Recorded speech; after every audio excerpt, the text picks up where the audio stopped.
Oke, baik. Assalamualaikum warahmatullahi wabarakatuh. Waalaikumsalam warahmatullahi wabarakatuh. Waalaikumsalam. Oke, sambil nunggu yang lain, kita mulai saja. Saya coba share screen-nya dulu.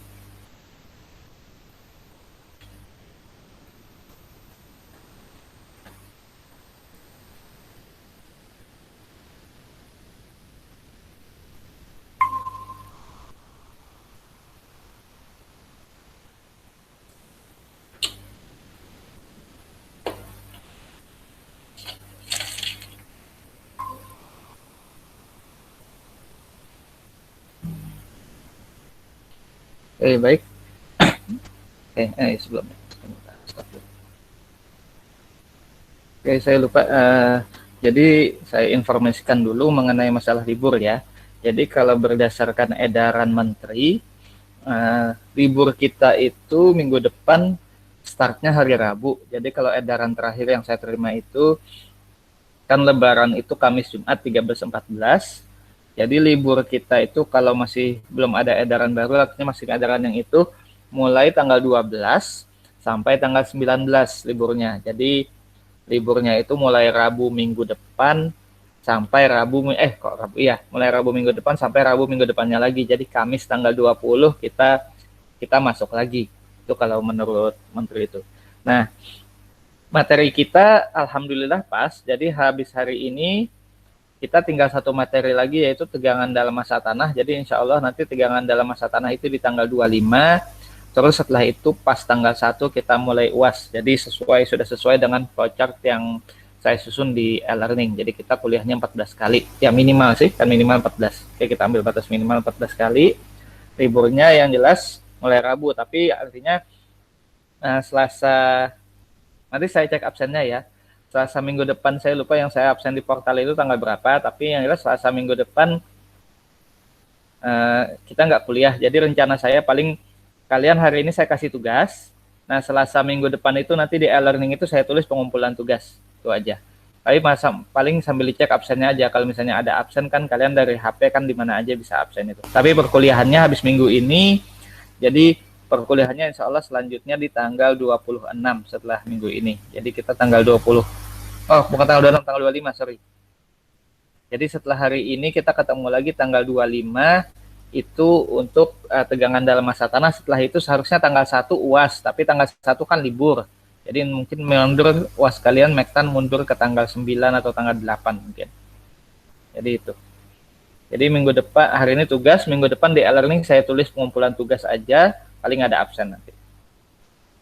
Oke, kita mulai lagi untuk personalnya.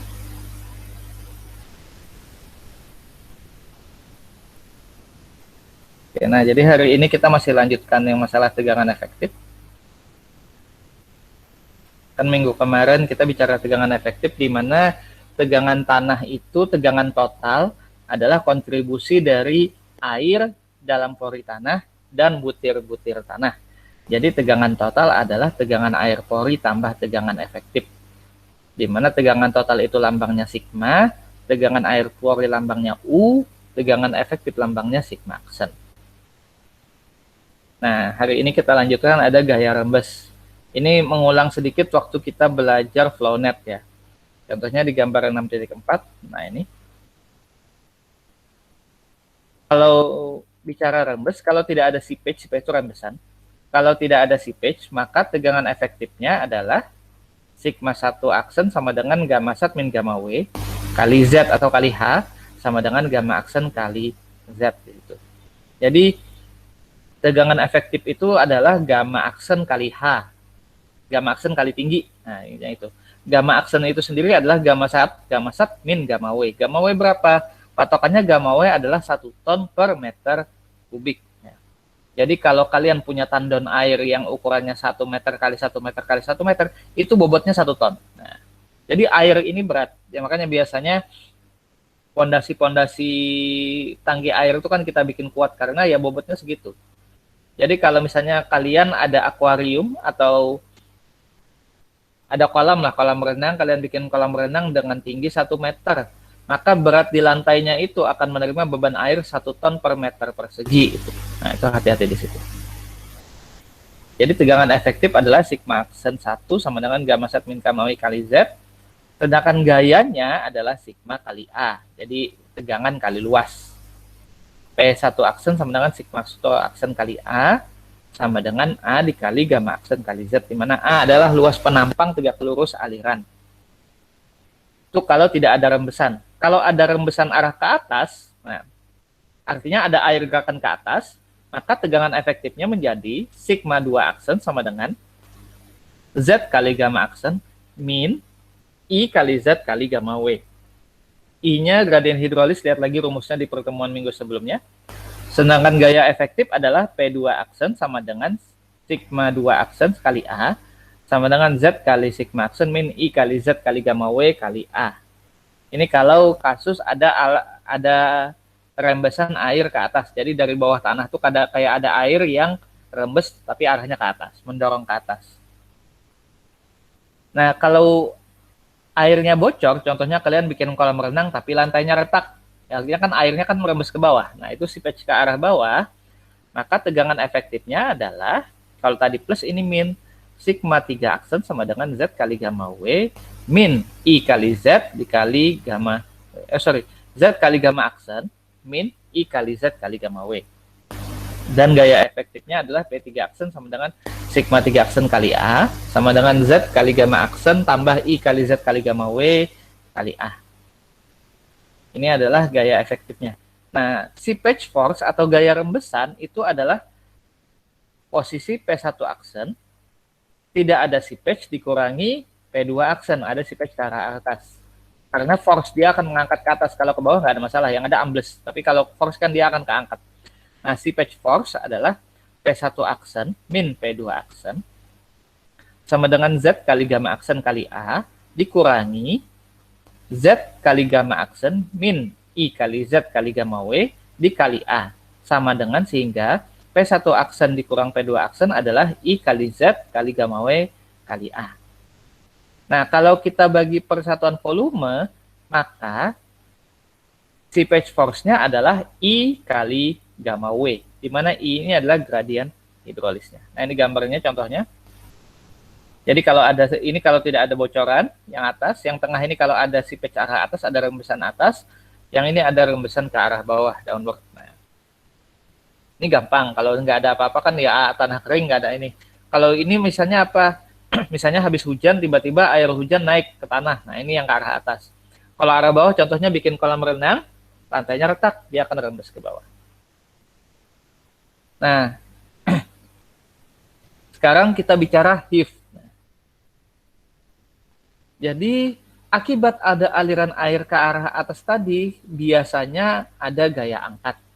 Contohnya kalau kalian memperhatikan, siring-siring di Banjarmasin, siring Menara Pandang, atau paling dulu kelihatan tuh siring yang di sebelahnya Jembatan Dewi belok kanan, seberangnya, apa namanya, bukan Barata sih, seberangnya Metro City. Nah, itu kalau kalian perhatikan, pilarnya tuh nggak rata, pilarnya agak miring-miring. Tiang pancang turap di pinggir sungainya tuh agak miring-miring. Nah, miring-miring itu adalah akibat HIF, di mana HIF ini adalah gaya tanah akibat adanya aliran air ke atas. Nah, menurut Terzaghi, heaving terjadi sejauh D/2 dari turap, di mana D itu adalah diameter turapnya atau ukuran turapnya, lebar turap, dan sedalam D dari muka tanah. Kenapa bisa terjadi HIF? Contohnya di Banjarmasin. Banjarmasin ini kan pasang surutnya kan tinggi, ekstrim ya. Nah, pada saat surut, tanah kan naik. Pada saat surut tanah naik, fondasi yang di dalam tanah otomatis ikut turun. Permukaan tanah kan turun kan, tanahnya kering, fondasinya ikut turun. Tapi pada saat hujan atau saat air pasang, air akan mengisi pori tanah. Jadi tanah yang tadi turun karena dia kering, itu akan ngembang tanahnya. Akibat ngembang, maka fondasi yang tadi turun, yaitu didorong lagi ke atas. Nah, itu adalah bentuk HIF. Jadi bentuk HIF itu seperti itu. Kalau kita di Banjarmasin, HIF-nya terjadi karena itu. Turun naiknya, pasang surutnya muka air. Nah, angka keamanan terhadap HIF adalah Fs-nya sama dengan W per W aksen per U, di mana W aksen adalah berat tanah di dalam zona HIF persatuan lebar turap, yaitu setengah D kuadrat kali gamma aksen. D kuadratnya tadi adalah ini, lebar kalau turap lebar turap atau diameter tiang. Ya. Gamma aksen adalah gamma sat kali H. Gamma sat min gamma W, sorry, gamma sat min gamma W. Nah, U-nya sendiri ada gaya angkat uplift force oleh seepage force yang bekerja pada tanah. Di mana U-nya adalah setengah D kuadrat dikali I kali gamma W. Sehingga gaya angka keamanan terhadap HIP tadi menjadi gamma aksen sama dengan I average kali gamma W. Nah, ini contohnya seperti ini. Ini ada turap atau seed pile, contohnya kayak yang di Sri Menara Pandang. Ini sungai. Nah, ini adalah muka air tanah. Sungai ini, akibat ada sungai ini, air itu kan pengennya dia balance. Jadi sungai di kiri ini akan berusaha ngalir ke kanan. Akibat ini, maka turap atau seed pile yang di tengah ini akan keangkat. Itu salah satunya. Atau kayak tadi saya bilang, kalau pas surut, dia turun, kering. Karena posisi tanah di bawahnya turun, kan dia turun. Tiba-tiba pada saat air pasang, tanahnya ngembang, yang tadi turun, itu kok angkat lagi. Nah, itu gejalanya HIF. Sebenarnya HIF ini gampang. Kalau mau nggak HIF, maka yang harus diperbesar adalah W. Bikin dia berat. Bikin dinding penahan tanah, bikin turapnya berat, supaya meskipun ada air yang ngangkat, airnya nggak sanggup. Seberapa berat, Pak? Ya, jadi harus lebih berat dari gamma air yang 1 ton per meter itu tadi. Makanya kalau kalian perhatikan turap-turap, contohnya yang kayak di veteran itu turap, di atas turap itu dikasih balok beton lagi. Beton kan gamanya kan 1,9 sampai 2,4. Jadi dikasih balok beton lagi, itu selain sebagai pengaku supaya dia nggak miring, nggak belok-belok, itu juga untuk menambah beban supaya menahan supaya nggak HIF-nya itu. Itu di situ. Jadi itu adalah HIF di Banjarmasin sering terjadi. Jadi kalau kalian perhatikan ada misalnya hari ini tiangnya di pinggir sungai itu rata, terus besoknya agak naik dan belok-belok, itu HIF sudah. Penanganannya gimana? Kasih counterweight, dibebani sama sekali. Nah, ini sekilas daerah kenaikan kapiler. Sebenarnya kalau di pekerjaan lapangan ini nggak terlalu terpakai, tapi perlu kita lihat. Nah, tanah itu ada rongga. Rongganya kita nggak tahu, di dalamnya itu saling berhubungan. Jadi seakan-akan kayak pipa kapiler. Kalau kalian ingat kalian praktikum di SMA, SMP, SMA dulu kan, nah situ. Ini contohnya kayak gini, bejana berhubungan. Nah, akibat adanya gaya tarik permukaan butir, maka air naik di atas permukaan freatik. Nah, kenaikan airnya adalah sebesar HC sama dengan 4 kali T cos alpha per D kali gamma W. Saya akan sekilas saja di sini. Di mana T adalah gaya tarik pada permukaan, alpanya sudut antara permukaan air dan dinding kapiler, D-nya diameter pipa kapiler, dan gamma W berat volume air. Sehingga tegangan pada titik di dalam pipa kapiler U sama dengan min HC kali gamma W. Sedangkan tegangan efektifnya tetap. Tegangan efektif adalah tegangan total dikurangi U, di mana U-nya adalah min HC kali gamma W, sehingga tegangan efektifnya adalah sigma aksen sama dengan sigma tambah HC kali gamma W. Nah, ini bentuknya seperti ini. Jadi ada tegangan seakan-akan tanah itu bentuknya kayak gini, karena pori-porinya saling berhubungan. Nah, jadi ada garis freatik atau garis muka air tanah, ada permukaan kapiler di situ, sehingga dia ada kemungkinan akan naik.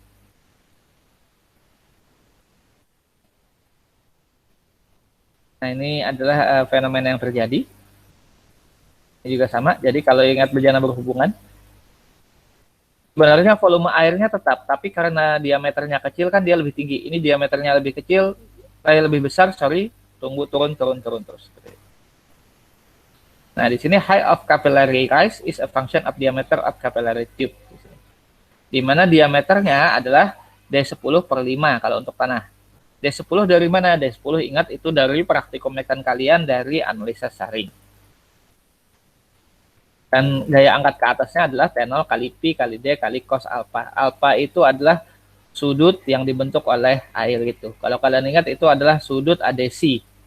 Yaitu yang tidak sudut antara dua permukaan yang tidak sama kan di situ. Nah, sehingga ketemu UC-nya adalah min 0,3 kali per D gram per sentimeter. Sama fenomenanya. Ada tegangan selain ke atas, dia ada juga tekanan ke samping. Sehingga di sini akibat adanya pipa kapiler di tanah itu ada tegangan aktif dan pasif di sini. Tegangan aktif dan pasif nanti kalian akan ketemu lagi di pondasi 1 waktu ngitung dinding penahan tanah. Sekarang contoh soal.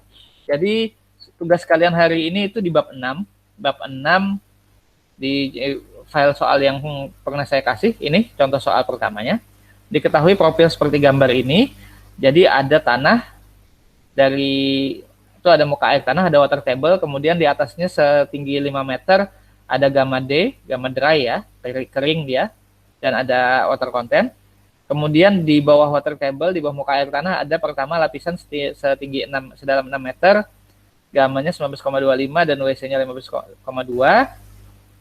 Kemudian ada titik A di situ lagi, titik A di mana berjarak 2 meter lagi di bawah yang 6 meter tadi, dan ada titik B berjarak 6 meter di bawah titik A dengan gamanya sama, gamma A dan gamma B itu gamanya sama dengan 19,85 dan GS-nya 2,72.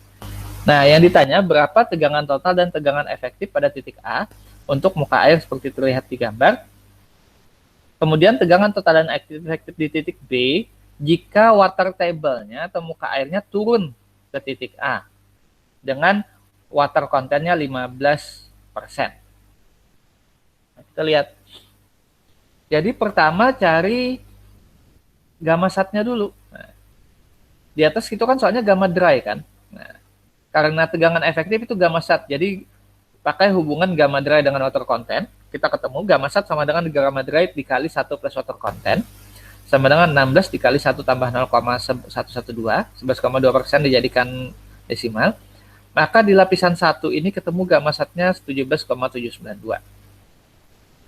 Lapisan 2 ini masih gamma D atau gamma biasa lah ini ya. Gamma biasa, maka kalau misalnya dia water table-nya turun ke A, maka yang gamma ini akan jadi gamma D yang 19,25 ini.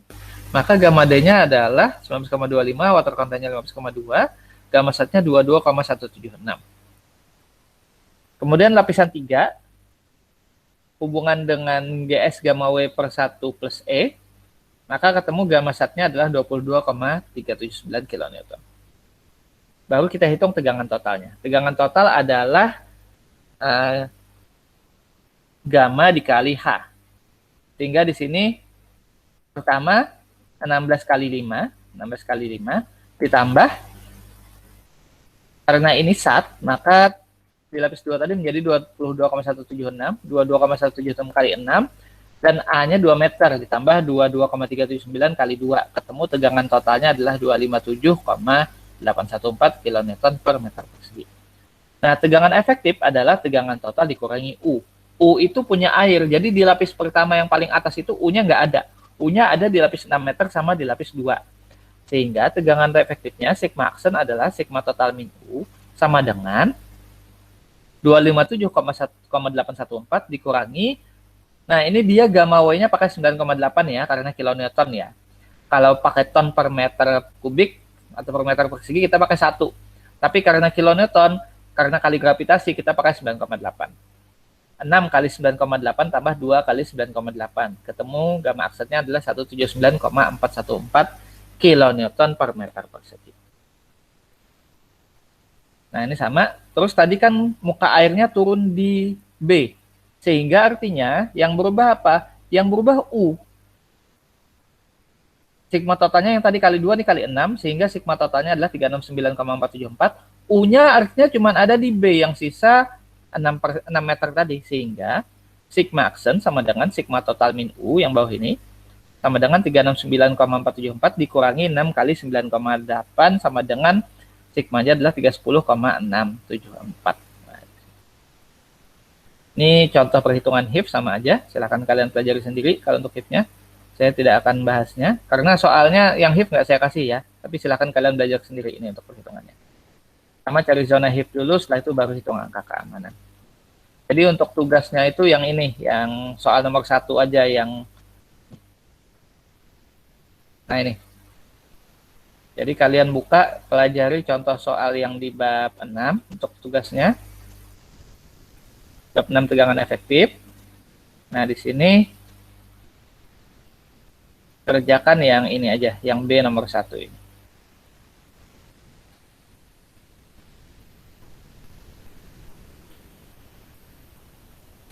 Oke, sampai sini ada pertanyaan?